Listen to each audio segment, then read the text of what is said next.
Welcome back to week 3 of Art with Mr. Bentley.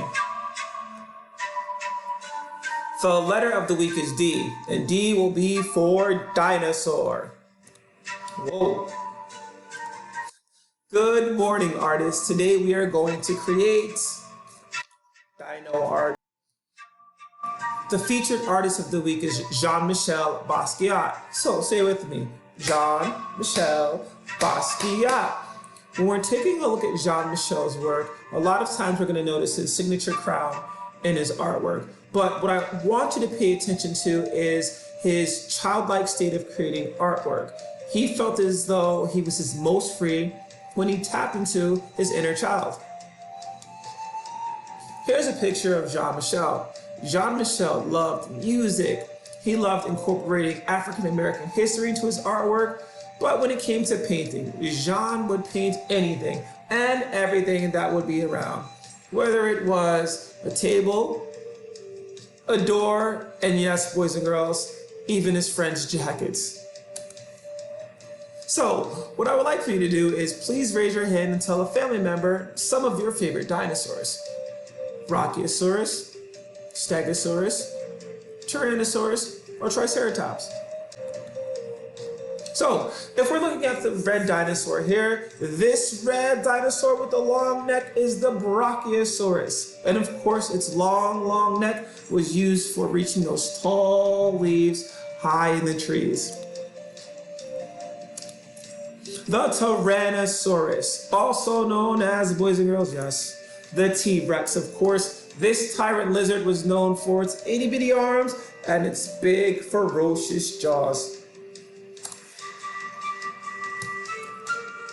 The Stegosaurus. The Stegosaurus has these really sharp plates or spikes on its back.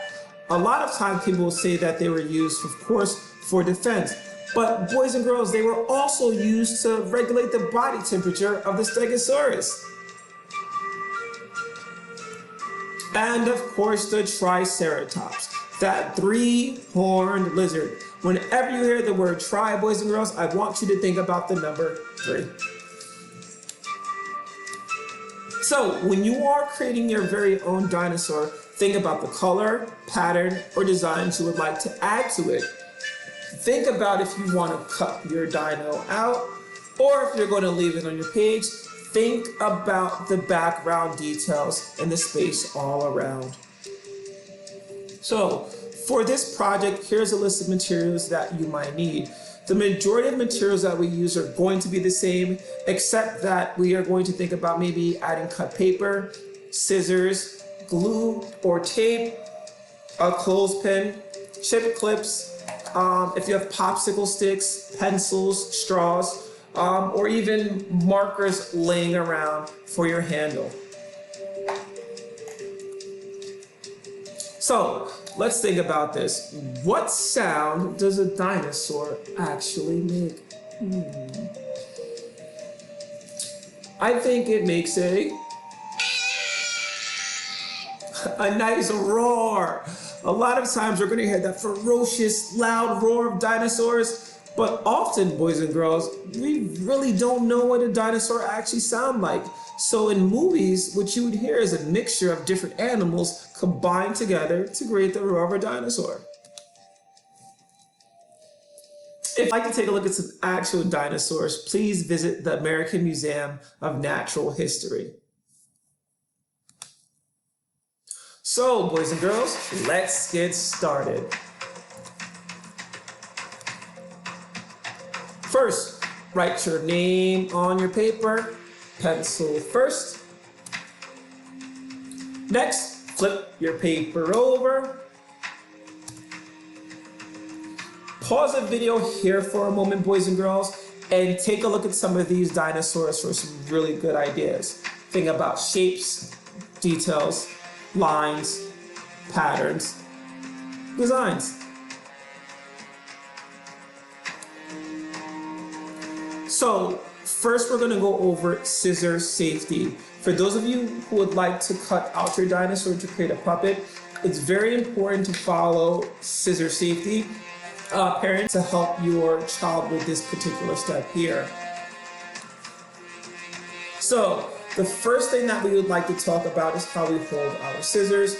We always walk with scissors, and we always, boys and girls, hold our scissors with our blade down.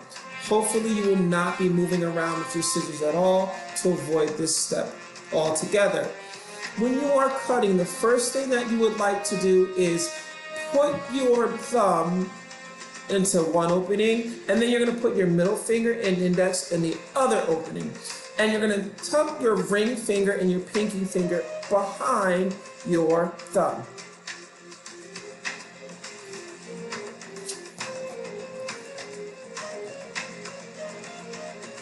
Once you have your scissors in your hand, you want to make sure, boys and girls, that your scissors always facing away from your body. Your thumb is up, your scissors are up, your elbows are in, and your other hand, your free hand, will be your helper hand. This will be used to kind of help guide or keep your paper steady. Always cut away from your body.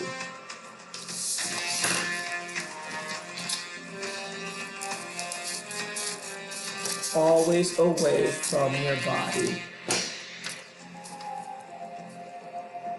So, making a dino puppet. After you have add color and design, consider the following. Maybe you are going to leave your dinosaur on the paper as a whole, or maybe you would like to create your puppet. If you would like to create your puppet, boys and girls, think about using some materials that you may have around the house that you can use as a handle. In this case, I used a pencil, a little tape, and this was used as my handle for my dino puppet. Another object you can use is a clothespin or a clip chip. What I'm using for the dino's mouth for this particular piece is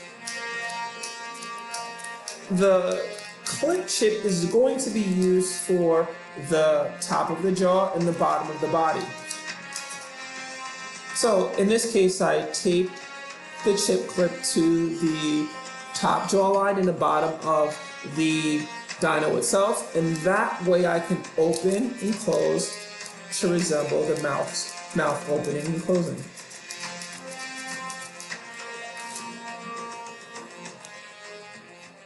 So let's take a look at our checklist. Do I have a head?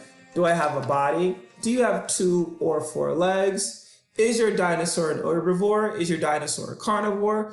Is your dinosaur an omnivore? What kind of dinosaur did you make? So, think about adding some details. It's not too late to add cut paper or designs such as shapes, lines, or patterns to your dinosaur. Boys and girls, awesome job. I know that every single one of you has done an amazing job with your designs. So, this week's featured author is Eric Litwin. Eric Litwin helped write Groovy Joe, Ice Cream, and Dinosaurs. Great job, artists.